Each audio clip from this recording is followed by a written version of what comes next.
Hello, good morning. কী অবস্থা, কেমন আছেন সবাই?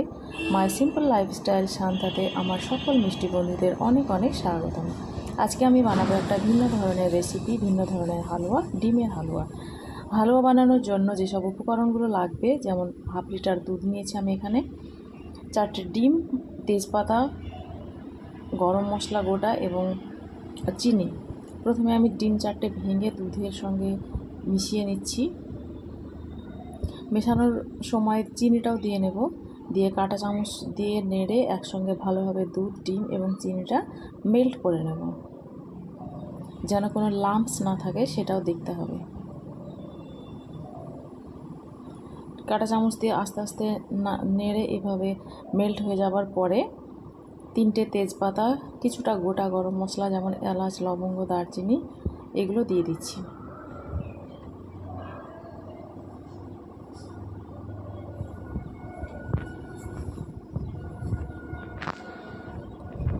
মশলাগুলো দেওয়ার পরে আরও কিছুক্ষণ নাড়তে হবে। এই নয় যে অনেকক্ষণ ধরে নাড়তে হবে, সেটা নয়, কিছুক্ষণ নেড়ে মেল্ট করে নিলেই হবে। তারপরে আমি এটা গ্যাসে বসিয়ে দেব।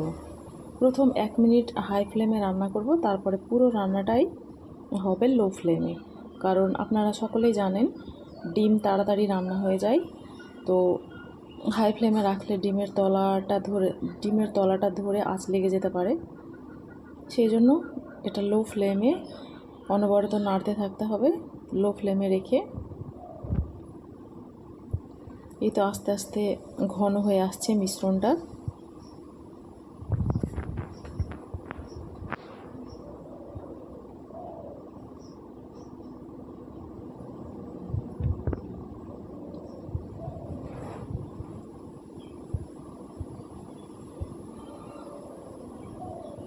খুব সুন্দরভাবে বাবলস উঠছে।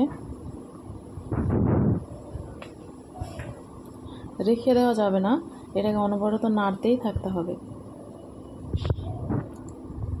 এই হালুয়াটা দেখতেও যেমন সুন্দর হয় আর খেতেও খুব মজার, আর সব থেকে বড় কথা বানাতেও খুব অল্প কিছু উপকরণ লাগে। এটা খেয়ে কেউ বুঝতেও পারবে না যে এটা ডিম দিয়ে বানানো। যেসব বাচ্চারা ডিম খেতে চায় না, দুধ খেতে চায় না, এটা হালকা মিষ্টি দিয়ে বানিয়ে দিলে খুব সহজেই সুন্দরভাবে খেয়ে নেবে। বাচ্চা থেকে বড় সবারই এটা প্রিয় খাবার, সবারই খেতে ভাল লাগে ডিমের হালুয়া। এই তো আস্তে আস্তে আরও কিছুটা ঘন হয়ে এসেছে, এই পর্যায়ে নাড়তেই থাকতে হবে।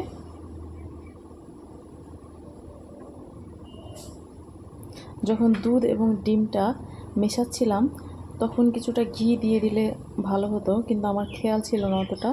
আমি ভাবছি আর কিছুক্ষণ পরে ঘি দিয়ে দেব।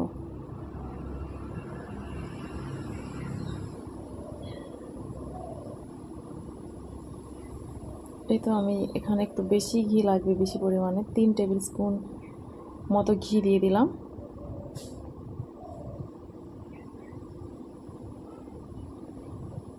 ঘিটা দিয়ে খুব সুন্দরভাবে নাড়বো। ঘি দেওয়ার পরে স্মেলটা খুব সুন্দর এসছে, কারণ এই হালুয়াটা তৈরি করতে ঘিয়ের পরিমাণটাই বেশি লাগে।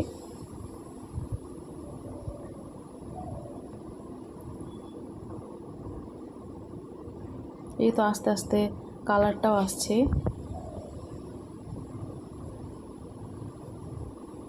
আপনারা চাইলে ফুড কালারও ইউজ করতে পারবেন, কিন্তু আমি এখানে কোনো কালার ইউজ করিনি, আমার এমনি ভাল লাগে।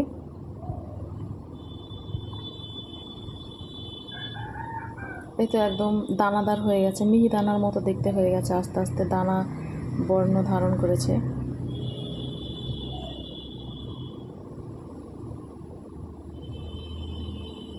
এই পর্যায়ে কেউ যদি খেতে চান নরম নরম, একটু রসালো রসালো, এই পর্যায়ে রেখেও দিতে পারেন। আর যদি কেউ খেতে চান শুকনো, তাহলে সে আরও কিছুক্ষণ জাল করে আর একটু শুকনো করে নিতে পারেন, যেটা দিয়ে বরফিও তৈরি করা যায় আপনার মনের মতো সাইজ দিয়ে।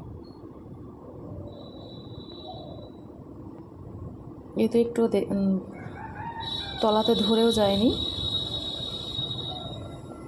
হালুয়াটা প্রায় হয়ে এসছে।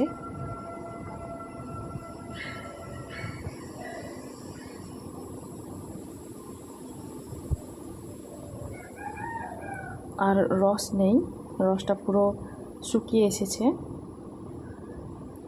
এই পর্যায়ে আমি নামিয়ে নেব এবং সার্ভ করে নেব। হালুয়াটা খেতে ভীষণ টেস্টি হয়েছিল। আজ এই পর্যন্তই, দেখা হচ্ছে নেক্সট কোনো ভ্লগে, নেক্সট কোনো এপিসোড নিয়ে। ততক্ষণ পর্যন্ত সকলে সুস্থ থাকবেন, ভালো থাকবেন, সাবধানে থাকবেন। আর যদি রেসিপিটা ভালো লাগে তাহলে অবশ্যই লাইক, কমেন্ট এবং শেয়ার করে দেবেন প্লিজ। আজকের মতো টাটা।